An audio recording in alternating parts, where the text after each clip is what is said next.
Hello and welcome to the Ruslan Belov channel. Today we will discuss the situation in Ukraine as of July 4, 2025. A huge number of developments have occurred today, so let's get started.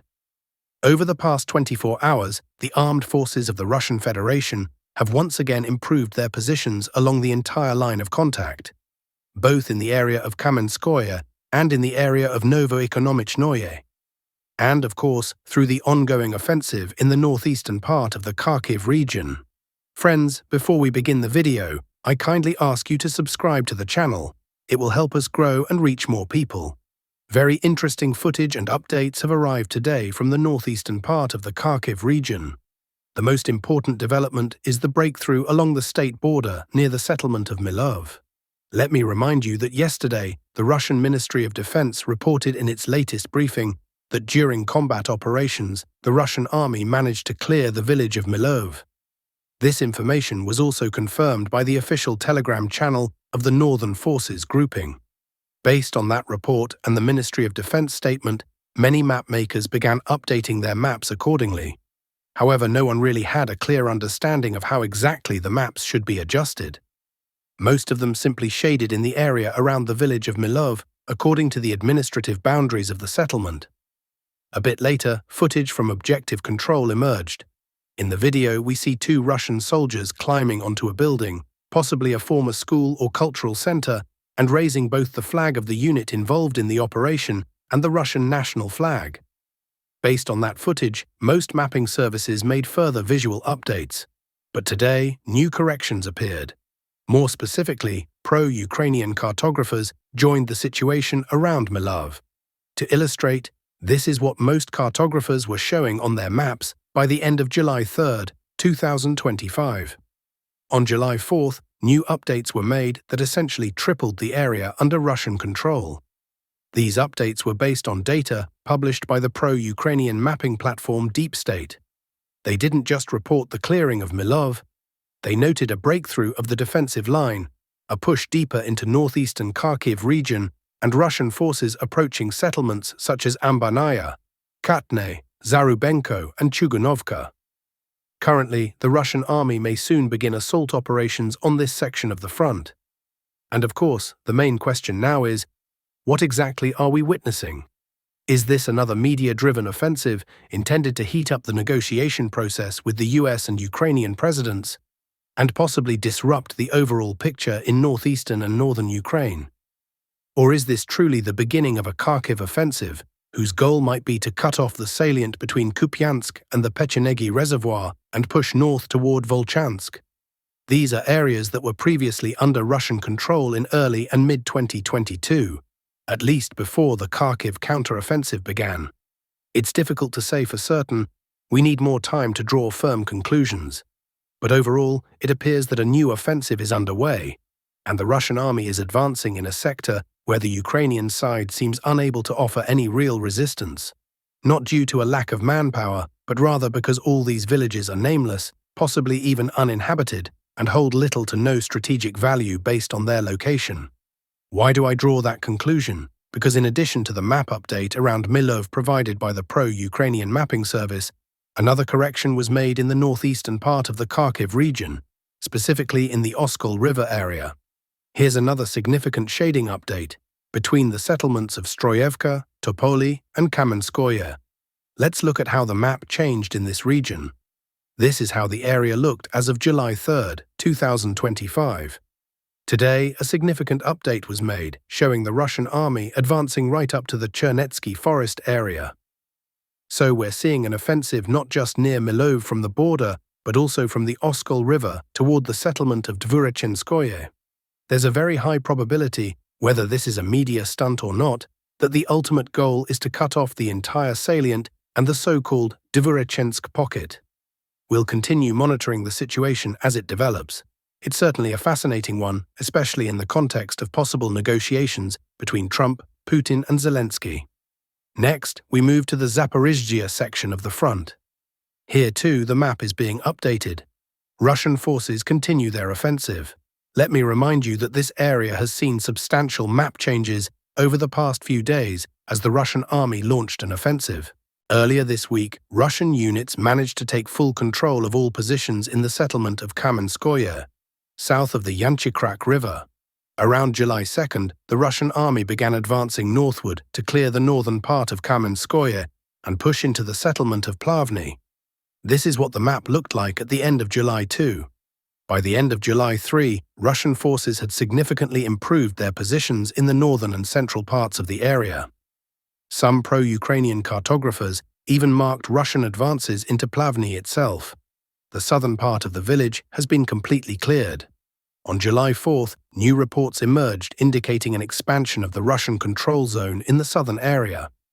As of the beginning of July 4th, the Russian army was reportedly controlling approximately 10% of the village of Plavny and was actively attempting to push further north.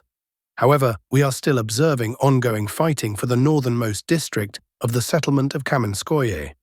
According to several pro-Russian analysts, there is a very high probability that within the next 2 or 3 days, the Russian Ministry of Defense will report the complete clearing of this area.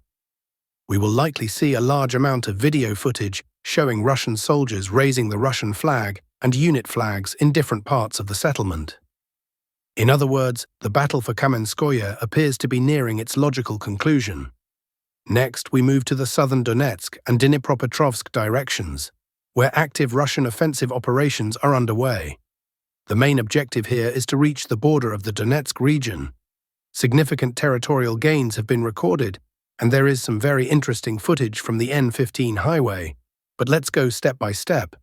To begin with, the Russian army has managed to advance through the fields between Shevchenko, Veseloye, and Fyodorovka toward the settlement of Voskresenka.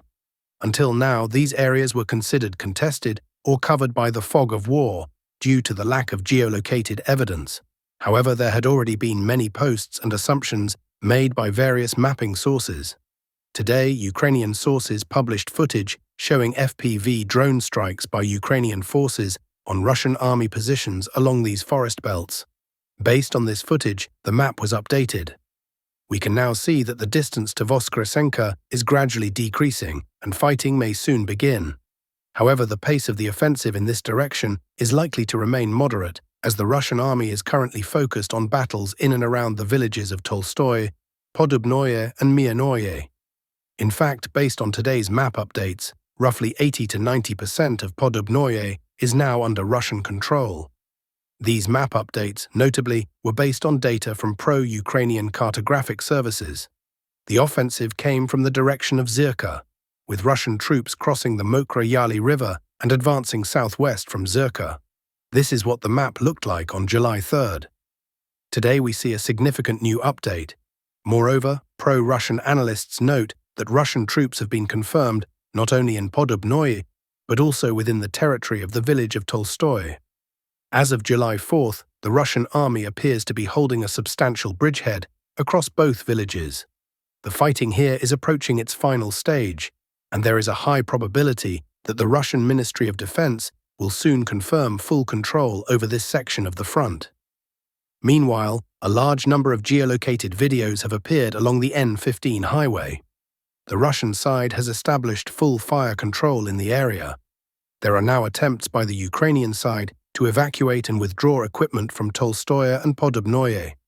However, anything that attempts to leave the area is immediately struck by Russian FPV drones and artillery.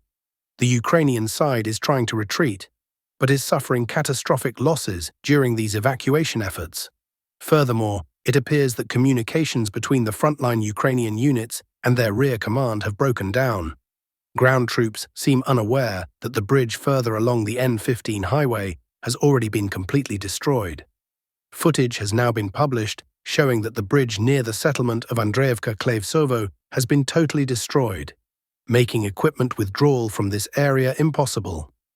At the same time, artillery strikes are constantly targeting the village of Alexander Klevtsov, apparently hitting temporary deployment points of Ukrainian units who are awaiting further orders. Next, we move toward the town of Pokrovsk, where the most important news is coming from. As a reminder, in yesterday's Ministry of Defense briefing, it was announced that the settlement of Razino had come fully under the control of the Russian armed forces and had been cleared by units of the Central Grouping of Forces. As of July 2nd, This area of the map looked like this. There had already been early reports of Russian forces approaching Rozhino and the northeastern part of Novo-Economic-Noye. But yesterday, the Russian Ministry of Defense made it official. Rozhino is under full control of the Russian army. However, we still have not received visual confirmation. No objective control footage has been published yet to verify this. So we're waiting. Furthermore, we're seeing the Russian army now leveling the front line around the entire semi-encirclement of Novo-Economic-Noye. In the near future, there is a high probability of assault operations on this settlement from multiple directions, from the north, northeast, east, and of course from the south and southeast.